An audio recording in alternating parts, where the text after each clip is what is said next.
हमारा इतिहास और नागरिक जीवन कक्षा 8। कांग्रेस की दो विचारधाराएं। नरम दल।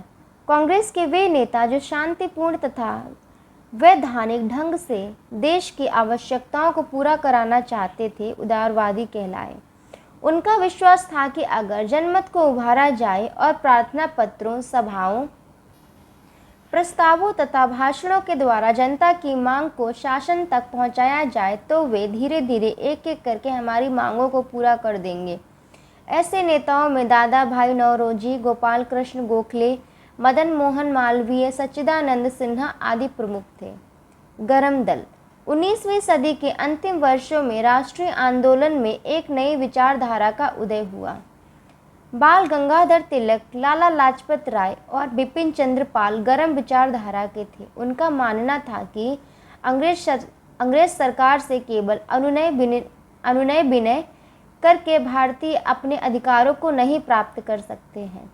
इनकी मान्यता थी कि वे उग्र विरोध के बिना हमारी मांगें पूरी नहीं करेंगे।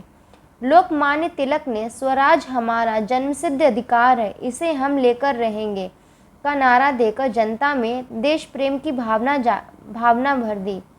बंकिम चंद्र चटर्जी के गीत वंदे मातरम ने भारतवासियों में मातृभूमि के प्रति देश प्रेम की भावना जगाई।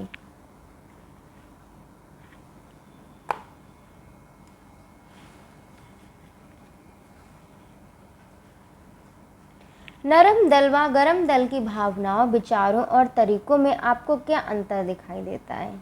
ये दोनों आपने पढ़ लिया, अब आप खुद ही बताइएगा। बंग भंग आंदोलन। तेजी से बढ़ते राष्ट्रीय आंदोलन के प्रभाव को कम करने के लिए तत्कालीन गवर्नर जनरल लॉर्ड कर्जन ने बंगाल को 1905 ईस्वी में दो भागों में विभाजित कर दिया। अंग्रेजों ने विभाजन का कारण बढ़िया प्रशासन व्यवस्था प्रदान करना बताया, परंतु वास्तविक कारण हिंदू व मुसलमान लोगों में फूट डालना था। ब्रिटिश सरकार ने बंगाल प्रेसिडेंसी, जिसे प्रांत कहते हैं, को दो हिस्सों में बांट दिया। एक पश्चिमी बंगाल जिसमें हिंदू अधिक थे और दूसरा पूर्वी बंगाल जिसमें मुसलमान अधिक थे। विभाजन के कारण सारे बंगाल में रोष की लहर दौड़ गई। विभिन्न स्थानों पर सभाएं एवं आंदोलन किए गए। नरम दल और गरम दल के नेताओं ने मिलकर इस आंदोलन को नेतृत्व दिया। इसी बीच 1906 ईस्वी में भारतीय मुस्लिम लीग की स्थापना हुई।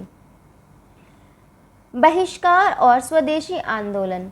बंग भंग का विरोध करने के लिए भारतीयों ने अंग्रेजों से प्रार्थना करने की बजाय अपने बल पर स्वराज हासिल करने की भावना से दो तरह के कार्यक्रम बनाए। पहला, बड़ी मात्रा में अंग्रेजी कपड़े, शक्कर आदि माल का बहिष्कार। दूसरा, स्वदेशी यानी अपने देश के लोगों द्वारा बनाई चीज़ों का ही उपयोग। भारतीयों में स्वदेशी का विचार पनपने लगा।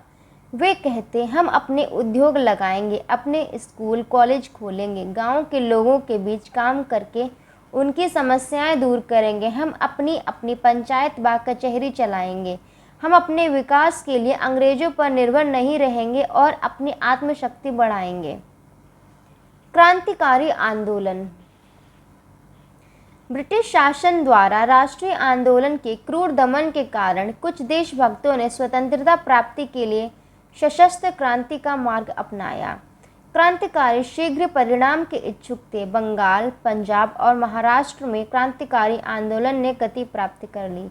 इनका विश्वास था कि क्रांति से ही देश को आज़ाद कराया जा सकता है। क्रांतिकारियों ने बंगाल में अनुशीलन समिति की स्थापना की। खुदीराम बोस, प्रफुल्ल चाकी और अरविंद घोष प्रमुख क्रांतिकारी थे। महाराष्ट्र के चापेकर भाइयों की भी इस प्रकार के आंदोलन में महत्वपूर्ण भूमिका थी। इस आंदोलन को व्यापक बनाने के लिए क्रांतिकारी समाचार पत्रों का प्रकाशन भी शुरू किया गया। बंगाल के संध्या और युगांतर तथा महाराष्ट्र का काल प्रमुख समाचार पत्र थे।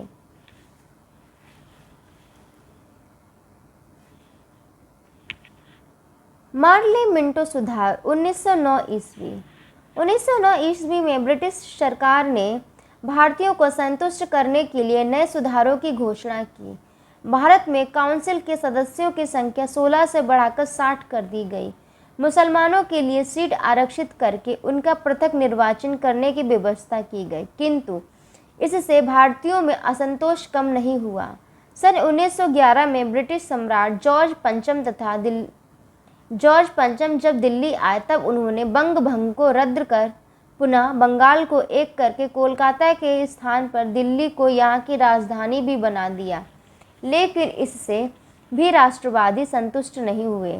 गदर पार्टी युद्ध काल में बंगाल, महाराष्ट्र तथा उत्तर भारत के अनेक क्षेत्रों में सशस्त्र राष्ट्रवादी विद्रोह की योजना तैयार होने लगी। भारत के बाहर अमेरिका और कनाडा में बसे भारतीय देशभक्तों ने 1913 ईस्वी में गदर पार्टी की स्थापना की। इस पार्टी के प्रमुख नेता लाला हरदयाल थे। इस दल के अन्य प्रमुख सदस्यों में रास बिहारी बोस, राजा महेंद्र प्रताप, बरकत उल्ला, उदय उल्ला सिंधी, भगवान सिंह तथा सोहना सिंह भकना अधिक सक्रिय थे। गदर पार्टी की ओर से एक सामाजिक पत्र गदर नाम से प्रकाशित होता था।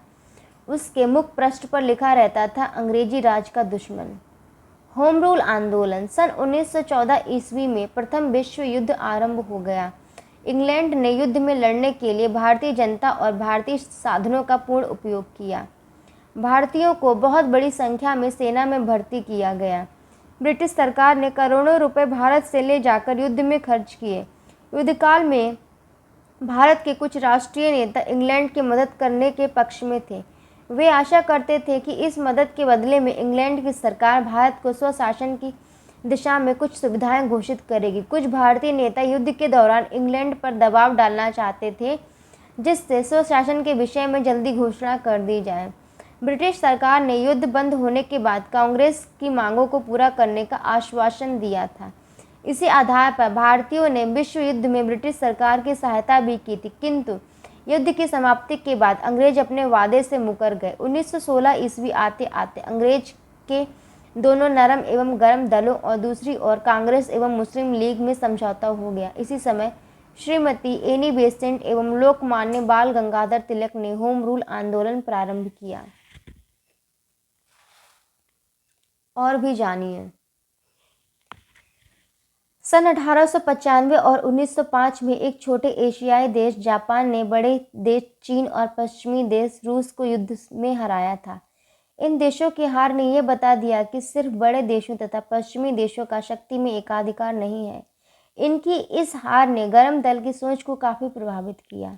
सन 1914 में प्रथम विश्व युद्ध प्रारंभ हुआ। इसमें इंग्लैंड, फ्रांस, इटली, रूस और जापान देश थे। अमेरिका भी बाद में इंग्लैंड और उसके पक्ष वाले देशों की ओर से युद्ध में शामिल हो गया। शब्दावली: होम रूल आंदोलन ब्रिटिश साम्राज्य के अधीन रहते हुए संवैधानिक तरीके से स्वशासन प्राप्ति के लिए चलाया जाने वाला आंदोलन। आधिपत्य: किसी के द्वारा किया जाने वाला शासन। नेक्स्ट वीडियो में आपको इस पार्ट के ये क्वेश्चन आंसर से अभ्यास ये देखने को मिल जाएंगे।